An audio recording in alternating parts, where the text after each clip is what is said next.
Hello students, good morning. मैं हूं Pankaj Kumar, electrical lecturer from government polytechnic college Dungarpur. और आज के इस सेशन में कॉम्बिनेशनल सर्किट का आगे बढ़ाते हुए अपन मल्टीप्लेक्सर, जो कि उसका एक एग्जांपल है, टाइप है, उसको आज अपन देखेंगे। इससे पहले कॉम्बिनेशनल सर्किट के बारे में अपन ने उसका प्रोसेस बनाना, उसके कुछ example like adder, subtractor, decoder, encoder, वो अपन ने ऑलरेडी देख लिए हैं। और यदि वो समझ में आ गए हैं आपके, तो आज का क्लास जो मल्टीप्लेक्सर है वो भी समझ में आ जाएगा, काफ़ी इजी है। और यदि वो वीडियो जो आपने नहीं देखे हैं तो वो वीडियो जाके पहले वो वीडियोज़ देखना, वो आपको उस डिस्क्रिप्शन में नीचे मिल जाएंगे। उस लिंक पे डायरेक्ट जाके यूट्यूब पे आप देख सकते हैं। यदि वीडियो पसंद आ रहा है तो आप दूसरों के साथ शेयर करना इसे, ताकि उनको भी फ़ायदा मिल सके। ज़्यादा से ज़्यादा लोगों को, दूसरे कॉलेज के स्टूडेंट जो कंपटीशन एग्जाम में पार्टिसिपेट कर रहे हैं, उनके लिए भी काफ़ी हेल्पफुल है डिजिटल इलेक्ट्रॉनिक्स के ये चैप्टर। ओके, तो अब मैं स्टार्ट करता हूँ मल्टीप्लेक्सर। मल्टीप्लेक्सर क्या होता है? मल्टीप्लेक्सर, जैसे अपन ने डिकोडर पढ़ा, कुछ इनपुट है, आउटपुट है, उनको पहचानना है अपन को। इनपुट का कुछ कॉम्बिनेशन होगा, उसके थ्रू वो आउटपुट में जाएगा। ऐसे ही मल्टीप्लेक्सर में क्या होगा, इनपुट होंगे कुछ और आउटपुट होगा वो एक होगा। एक आउटपुट जो होगा वो इनपुट से डायरेक्टली ट्रांसफ़र होगा, यानी कि एक बार में एक इनपुट एक ट्रांसफ़र पे आएगा, आउटपुट में आएगा, फिर दूसरा इनपुट ट्रांसफ़र होकर आउटपुट पे आएगा। इस तरीके से आएगा। तो कैसे आएगा अपन देखते हैं एक बार। जैसे कि मान लो कि अपने पास में दो इनपुट लाइन्स हैं, I0 और I1। तो ये क्या होंगी, ये लाइन आउटपुट पे जाएंगी Y। ओके, तो जब मेरे को I0 चाहिएगा, तब यहाँ पे मान लो मेरे को आउट इनपुट मैंने खूब सारी लाइनें दी और मेरे को सिक्वेंसली चाहिए इस पे, या कैसे भी रैंडमली चाहिए। मेरे को I0 आउटपुट पे चाहिए तो I0 आना चाहिए, यहाँ पे I1 चाहिए तो I1 आना चाहिए। तो इसके लिए क्या करूँगा, मैं यहाँ पे एक सिलेक्शन लाइन दूंगा, जो कि सेलेक्ट करेगी कि कौन सी लाइन का आउटपुट, कौन सी लाइन से इनपुट आउटपुट पे जाएगा। तो सिलेक्शन लाइन जैसे मान लो एक ले लिया मैंने, S इक्वल टू 0 दिया मैंने, तो 0 दिया तो क्या होगा, पहली जो सिलेक्शन लाइन है वो आउटपुट पे चली जाएगी, मतलब Y इक्वल टू क्या आ जाएगा, I0। और मान लो S की वैल्यू मैंने 1 दे दी, तो क्या होगा, Y इक्वल टू I1 आ जाएगा। तो ये एक तरीके से कौन से टाइप का हो गया, 2x1 टाइप का मल्टीप्लेक्सर हो गया। दो आउटपुट है और एक इनपुट है, इस टाइप का मल्टीप्लेक्सर हो गया। अब अपन इसको नेक्स्ट एग्जांपल से देखते हैं कि जैसे मान लो मेरे पास में 4 इनपुट हैं, I0, I1, I2 और I3।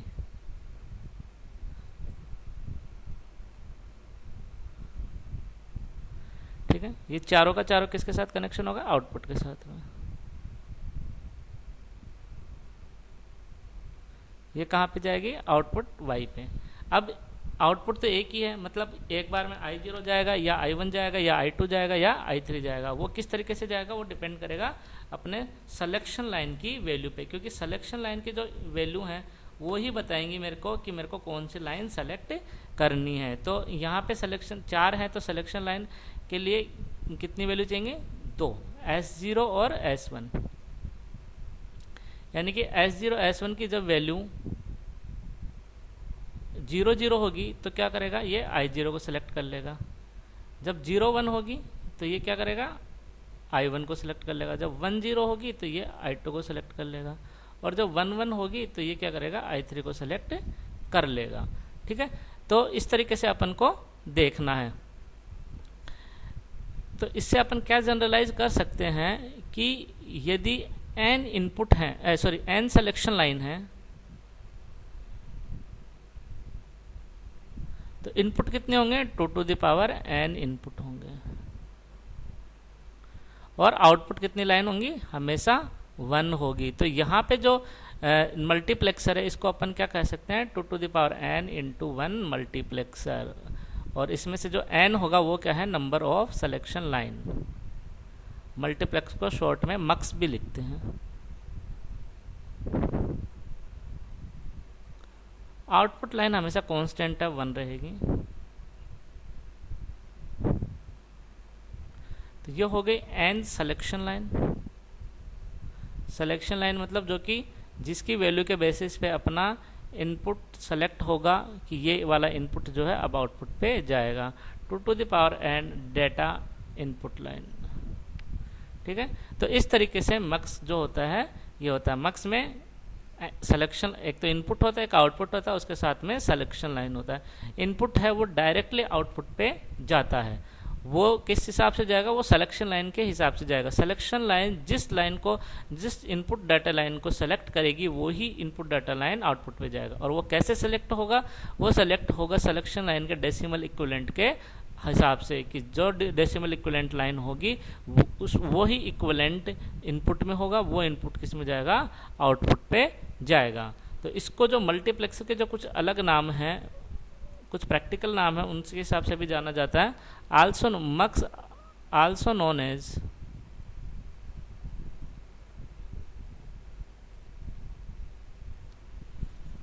डाटा सेलेक्टर, मतलब इनपुट में जो डाटा है उसको सेलेक्ट कर रहा है, कौन सी लाइन को सेलेक्ट करना है, parallel to serial converter,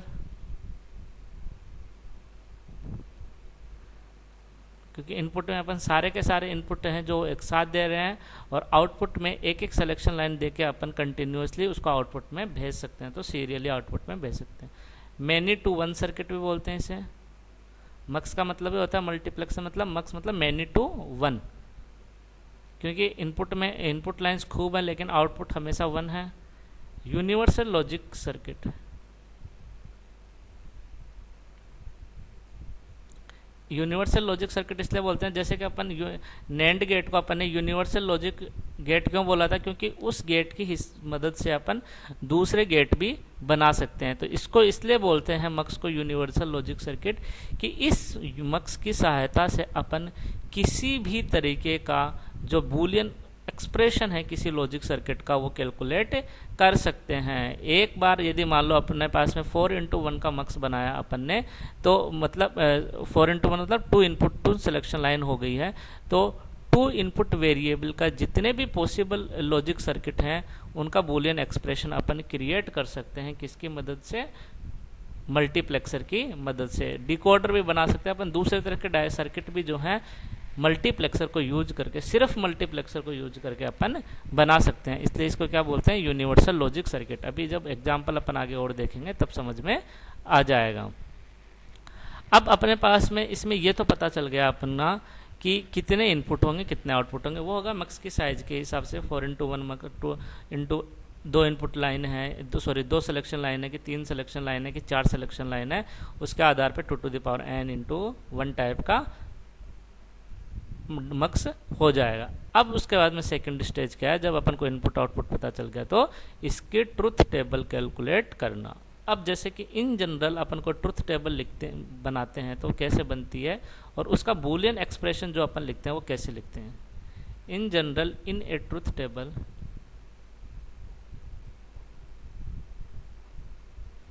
XY और आउटपुट में मान लो कुछ भी फंक्शन आ रहा है, जैसे 0 0, कोई ट्रुथ टेबल है 2 वेरिएबल इनपुट की, तो वो ऐसे बनती है ना। और आउटपुट में मान लो कुछ भी आ सकता है, एग्जांपल के लिए लेता हूँ मैं 1 0 1 0। अब आउटपुट में 1 0 1 0 न लेके मैं इनको कुछ वेरिएबल नाम दे देता हूँ, जैसे कि A B C D। अब A की वैल्यू 0 1 भी हो सकती है, B की वैल्यू 0 1 भी हो सकती है, C की वैल्यू 0 1 भी हो सकती है, D की वैल्यू 0 1 भी हो सकती है। अब मैं इसको न लिख के, अब मान लो इसकी हेल्प से यदि मैं बूलियन एक्सप्रेशन लिखूं तो क्या आएगा? x बार y प्लस x y बार, 1 को सेलेक्ट किया, सॉरी x बार y बार प्लस x y बार, क्योंकि 1 1 को सेलेक्ट करूंगा। लेकिन मुझे इनको सेलेक्ट नहीं करना है और इनकी मदद से मेरे को क्या करना है? बूलियन एक्सप्रेशन लिखना है। तो वो कैसे लिखूंगा मैं? x bar y bar a। यदि a की वैल्यू 1 है तो ये कंसिडर हो जाएगा, यदि 0 हुई तो एंड ऑपरेशन होकर ये 0 हो जाएगा और ये एक्सप्रेशन अपने आप ही हट जाएगा। उसके बाद में और ऑपरेशन x बार y b plus x y बार c plus x y d। क्योंकि यदि a b c d की यदि मैं वैल्यू रखूंगा, जैसे कि यहाँ पे मान लो a और c की वैल्यू 1 1 रखी मैंने, 1 और 1, तो क्या आ गया? x बार y बार प्लस x y बार, ये आ गया। और b और d की वैल्यू 0 0 रखूंगा तो ये ऑपरेशन 0 हो जाएगा और ये ऑपरेशन भी 0 हो जाएगा। तो मैं इस तरीके से भी लिख सकता हूँ यहाँ पे, ठीक है, कोई गलत नहीं है। ओके, तो अब नेक्स्ट स्टेज अपन देखते हैं। अब यहाँ पे अपन मक्स को लाते हैं अपने, क्योंकि मक्स का भी ट्रुथ टेबल कुछ इसी तरीके का 4x1 टाइप का मक्स मैंने ले लिया है। 4x1 का मक्स में क्या होगा, कितनी सिलेक्शन लाइन होंगी, 2 सिलेक्शन लाइन होंगी इसमें, S0 और S1, क्योंकि 4 क्या है 2 to the power 2। और यहाँ पे क्या होगी, I0, I1, I2 और I3, 4 इनपुट लाइन होंगी।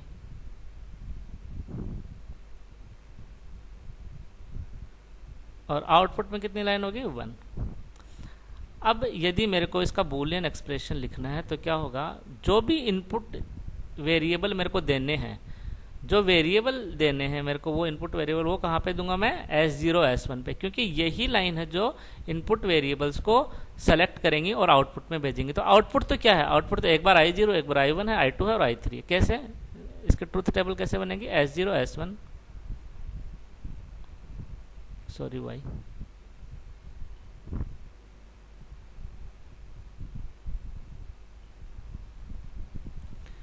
0 0 लिया तो आउटपुट में क्या जाएगा, I0।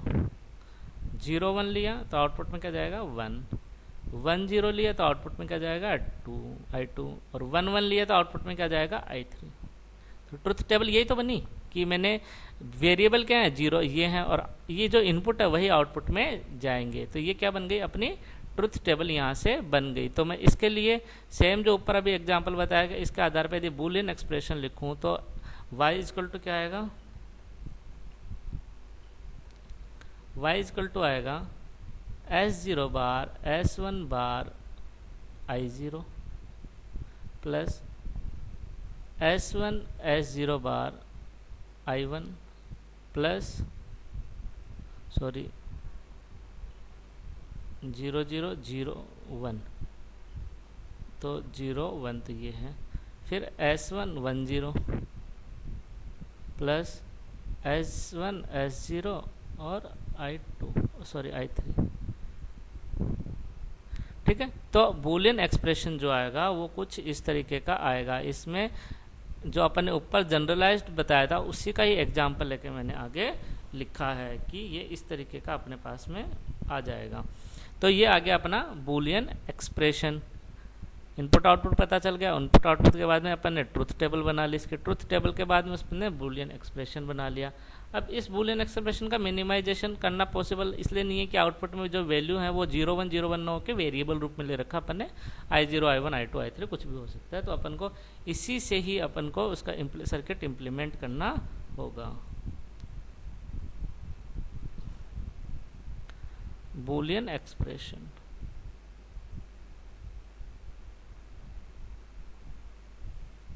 अब मैं इसके ट्रुथ जो डिज़ाइन है वो बनाता हूँ। अपने पास में वेरिएबल के रूप में S0 S1 इनका बार और अनकॉम्प्लीमेंटेड रूप दोनों इनपुट के रूप में चाहिएंगे। S0 S1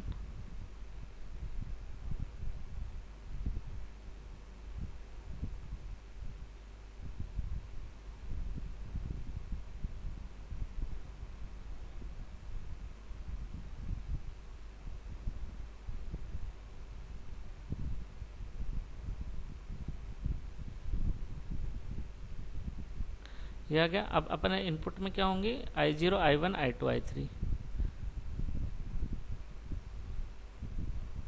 तो सबसे पहले आएगा S0 बार S1 बार और I0 का and operation, S0 bar S1 बार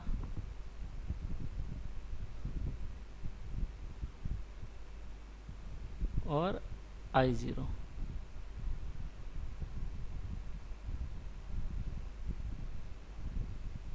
तो यहाँ पे क्या आ जाएगा, S0 बार S1 बार I0। अब उसके बाद में है S1 बार S0 S0 S1 बार और I1। जैसे डिकोडर वगैरह में किया है सेम उसी तरीके से अपन कर रहे हैं, एक एक स्टेप को फॉलो करना है, बस स्टेप फॉलो करते जाओ हो जाएगा। फिर उसके बाद में S1 S0 बार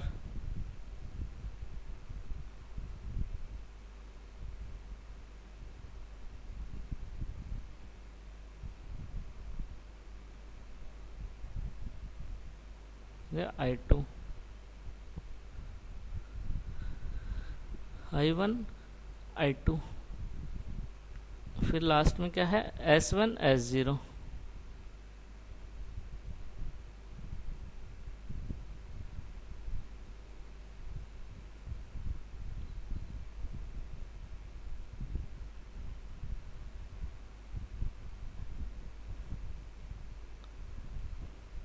ये जो है अलग अलग रूप में यहाँ पे आ गए। अब इन चारों का और ऑपरेशन करना है अपन को, तो और गेट लगा देंगे अपन, 4 इनपुट वाला और गेट।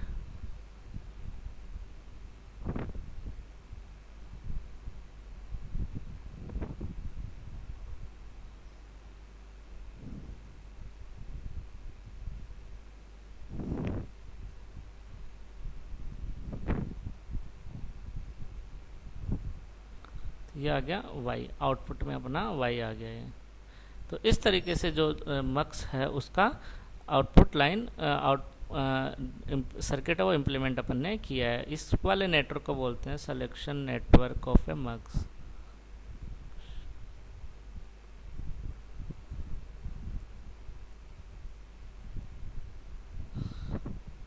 ये अपना सर्किट डायग्राम या लॉजिक डायग्राम हो गया।